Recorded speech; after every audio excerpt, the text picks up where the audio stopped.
Bom dia, é um prazer estar falando com vocês novamente.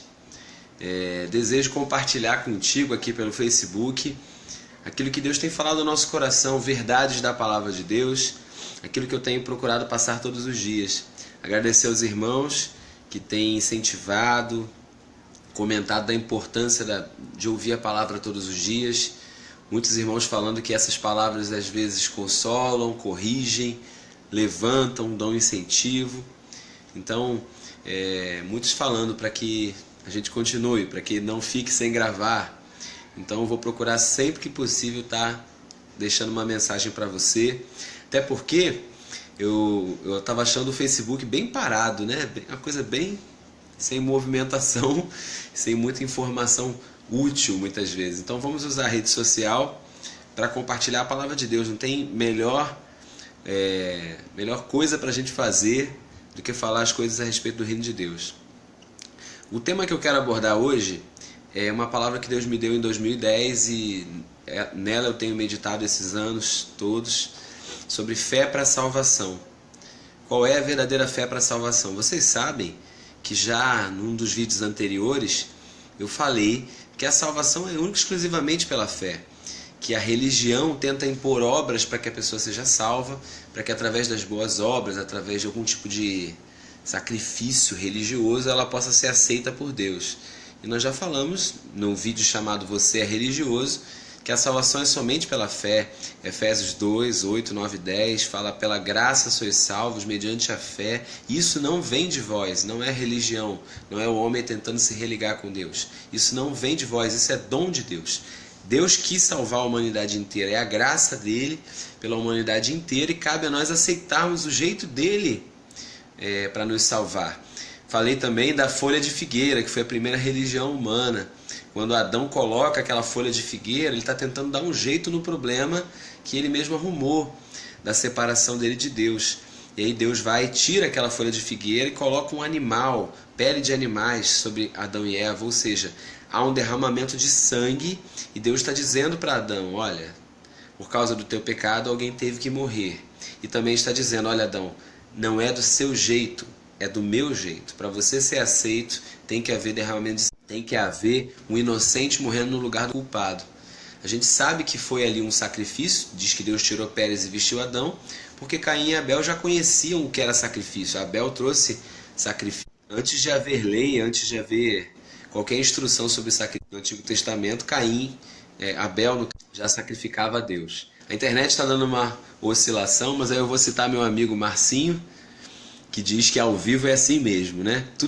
Tudo que dá errado quando numa ministração, numa gravação ao vivo, ele fala: ao vivo é assim mesmo.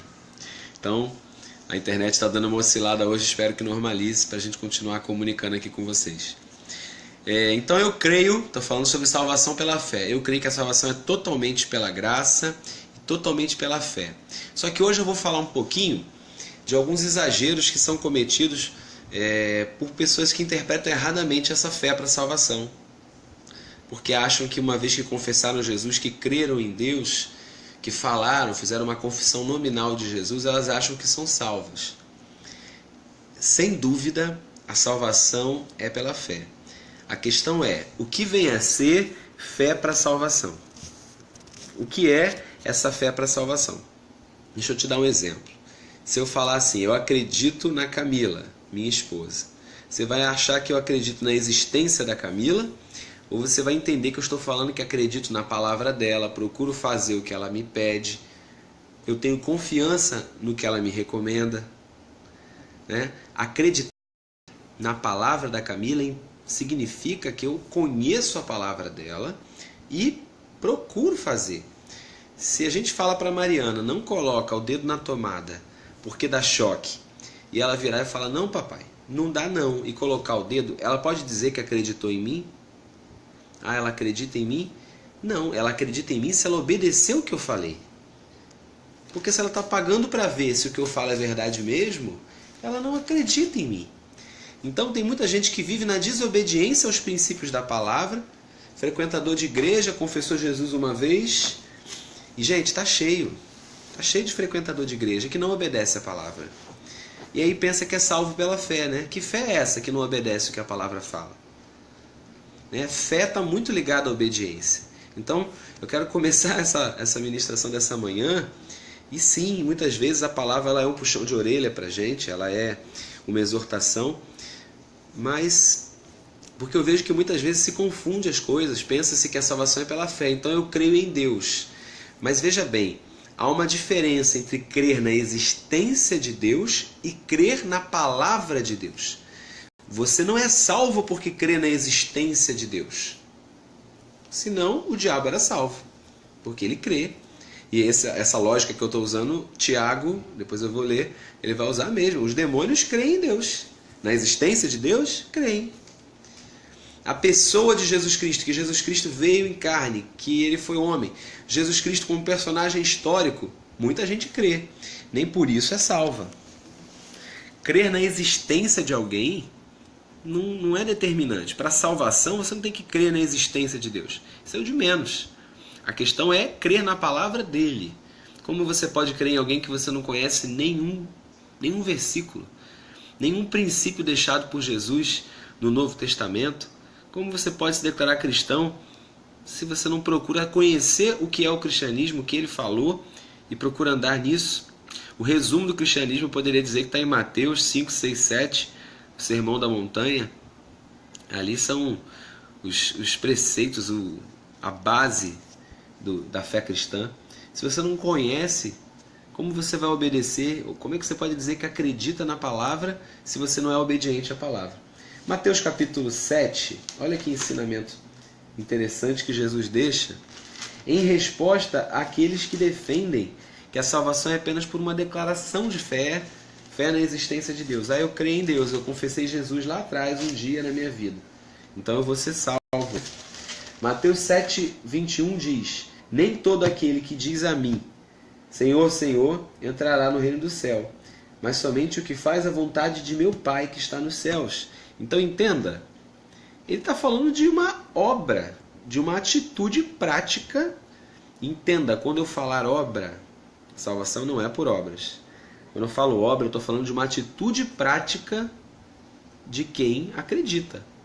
Se a Mariana acredita que a tomada dá choque, porque eu falei, ela não vai colocar o dedo na tomada. É uma atitude prática de quem acredita na palavra de quem falou. Mateus 7, 21, nem todo que me diz Senhor, Senhor, entrará no reino dos céus, mas somente quem faz a vontade. Então está falando de obediência, de fazer. Então a salvação tem a ver sim, não está afastada do aspecto prático do fazer. Existe um fazer, existe algo prático que precisa ser feito. Não que você vai fazer algo para ser salvo, mas uma vez que você creu na palavra, você faz. Senão você não está crendo de fato. Eu quero encerrar a questão, e talvez eu precise de mais um vídeo para falar bastante sobre esse assunto, porque sempre surge muita dúvida. Mas eu queria começar falando de fé verdadeira para a salvação. No livro de Tiago, a Epístola de Tiago, no Novo Testamento, sempre surge as pessoas tentam buscar uma aparente contradição entre o que Paulo fala e o que Tiago fala.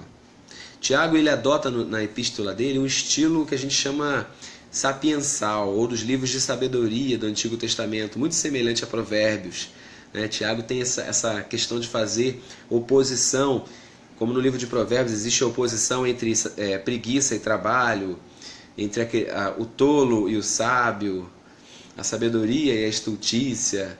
Provérbios ele faz muita oposição, entre a mulher tola e a mulher sábia. Tiago também é a mesma coisa, ele faz várias oposições de comportamentos certos e comportamentos errados. E Tiago também vai falar sobre fé verdadeira e fé falsa. Existe no nosso meio fé falsa. Existe gente que é frequentador da igreja, mas não tem uma fé genuína. E para ser salvo, repito, não basta ter uma fé na existência de Deus, na existência de Jesus Cristo. É preciso ter fé na palavra e obedecer aquilo que a palavra dele fala.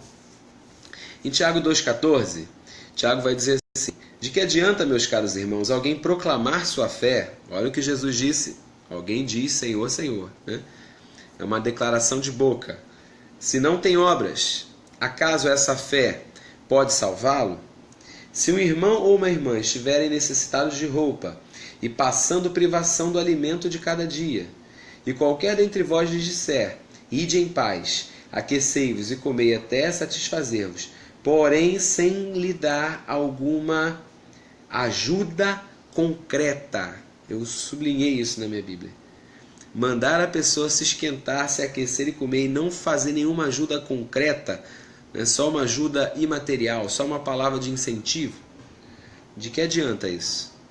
Ele está falando, olha, declaração de boca não salva ninguém sem uma obra concreta. Desse mesmo modo, em relação à fé, por si só, se não for acompanhada de obras, está morta. Entretanto, alguém poderá afirmar, tu tens fé e eu tenho obras. Mostra-me a tua fé sem obras, e eu te demonstrarei minha fé mediante as obras que realizo. Crês tu na existência de um Deus? Fazes bem. Até os demônios creem e tremem. Então, crer na existência de Deus, os demônios creem. Satanás crê, os demônios creem. Qualquer um pode crer na existência de Deus e ainda assim não ser salvo. Queres, pois, assegurar-te ao homem insensato de que a fé sem obras é de fato inútil? E aqui eu quero chamar a atenção para o seguinte. Ele vai fazer um segundo exemplo. A gente sempre pensa que Tiago está falando de caridade apenas, de fazer boas obras, ajudar os pobres, os necessitados. E aí, é claro, ninguém vai ser salvo só porque faz boas obras, porque ajuda os necessitados. Nós sabemos que a salvação não vem dessas coisas. Mas como pode alguém dizer-se salvo e não viver essas coisas? Nós não somos salvos porque fazemos, mas nós fazemos porque somos salvos. Como eu disse, Efésios 2, 8, 9 e 10 diz que pela graça somos salvos mediante a fé, e isso não vem de nós, é dom de Deus. Mas também diz que Deus preparou boas obras de antemão para que andássemos nelas.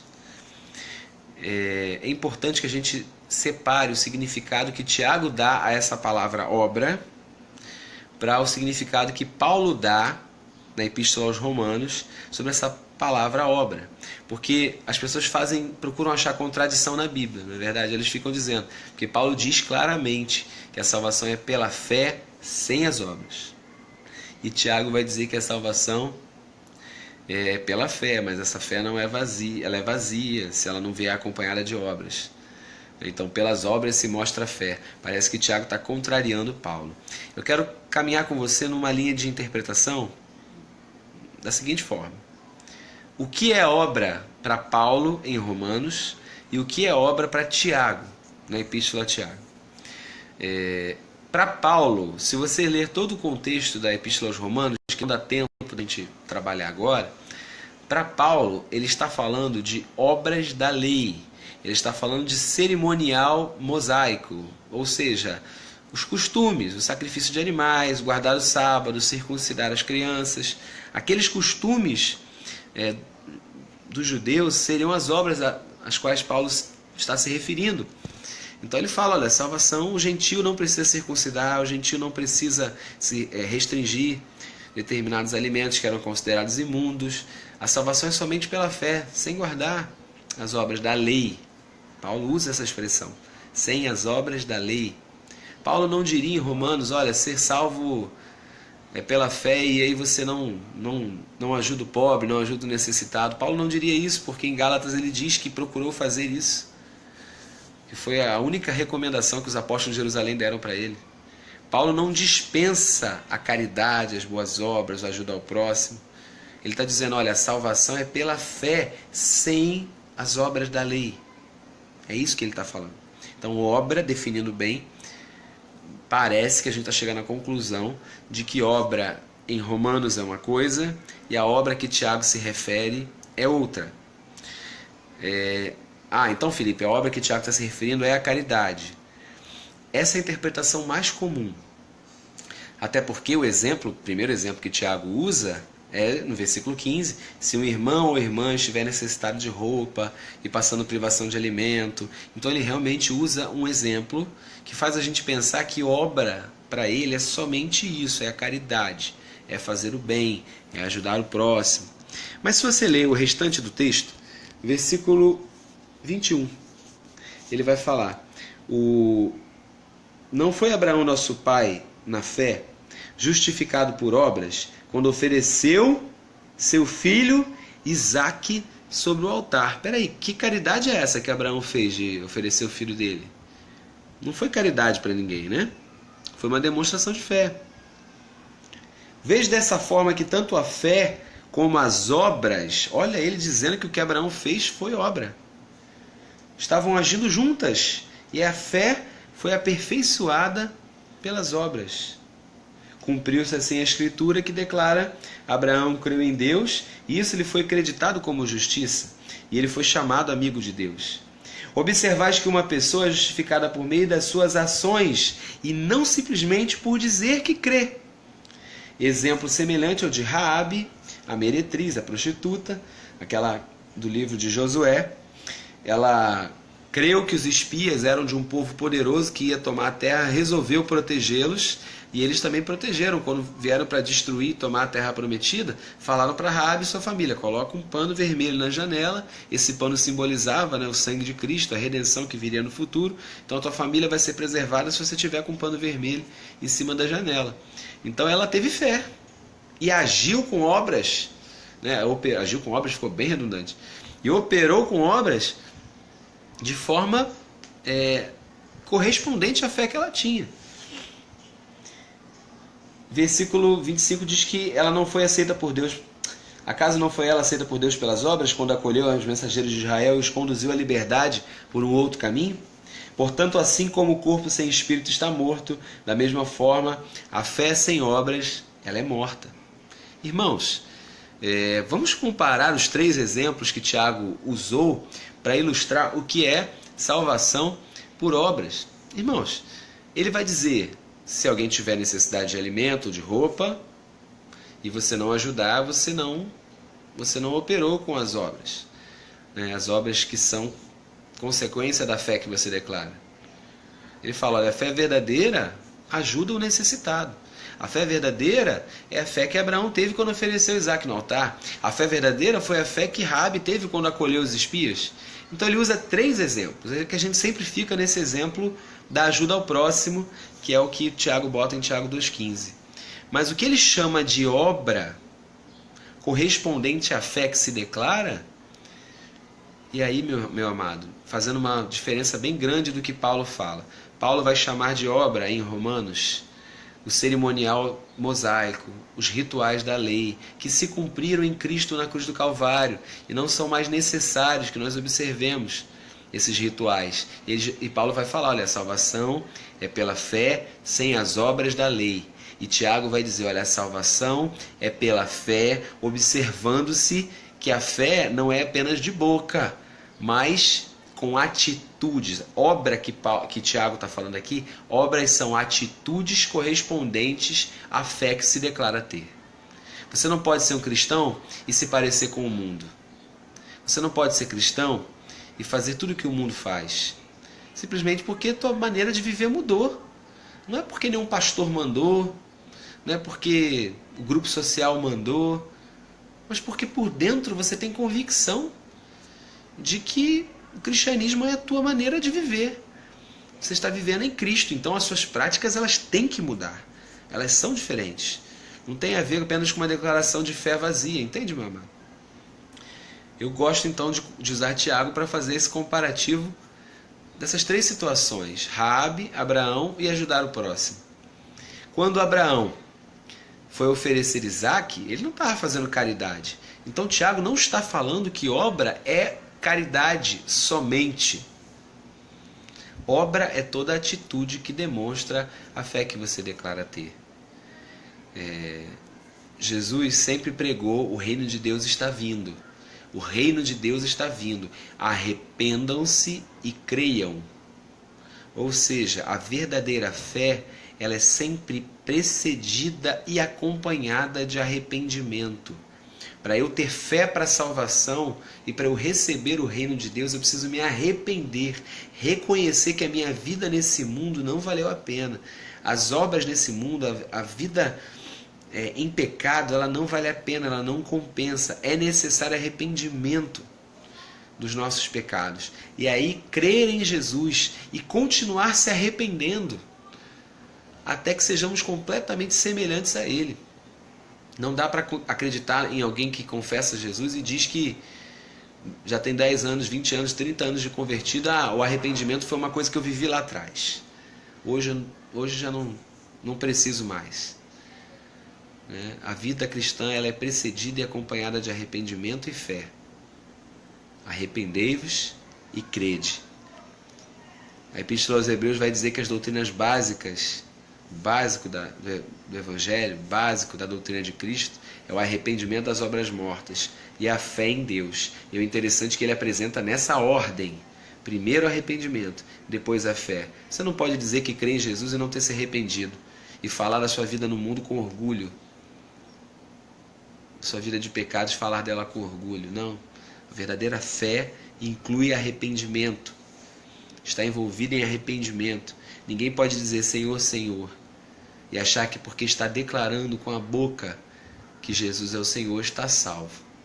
Eu espero que eu tenha ajudado a esclarecer e ajudado a trazer luz para você do que é a verdadeira salvação. Salvação não é crer na existência de Deus, na existência de Jesus Cristo.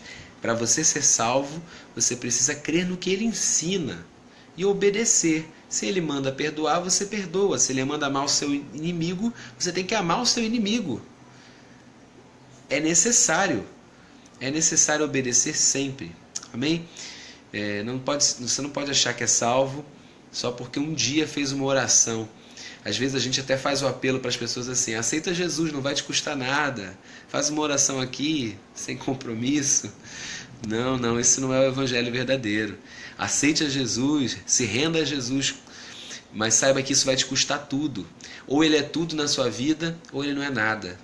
Você precisa sim, se você quer Cristo, entender que o mundo não vale a pena. Sacrifique a sua vida para Ele. Sacrifique o seu livre-arbítrio. Eu decido não fazer mais a minha vontade para fazer a vontade de Deus. Chega, eu desisto desse mundo. Eu desisto de viver para o pecado. E você que um dia já experimentou estar na presença de Deus, seguir Jesus e hoje se encontra como um filho pródigo, como um filho afastado. Deixa eu te dizer uma coisa. Você nunca mais vai pecar tão bem quanto você pecava antes. Agora que você aceitou Jesus, agora que você confessou Jesus, se você for para o mundo, o pecado não dá mais certo para você, porque você já tem conhecimento, você vai ter sempre desgosto da prática do pecado.